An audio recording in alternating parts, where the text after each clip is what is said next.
Hello, thank you for using Screen Watermark by Xsecuritas. In this video, we will explain how to watermark Microsoft's sensitivity label.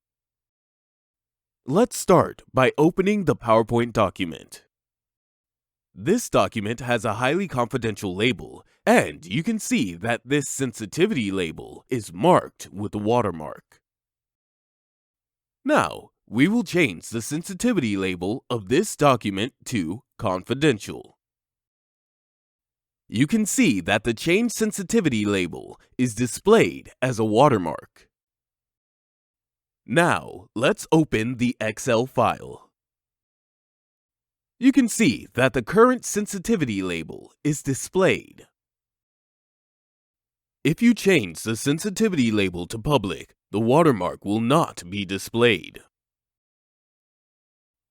If you change the sensitivity label to confidential again, you will see that the watermark is displayed. The sensitivity label meant to be displayed as a watermark can be set in the policy server. Also, you can set whether or not to display the watermark on Office documents that do not have a sensitivity label in the policy server. I hope this method is helpful to you. Thank you for watching the video.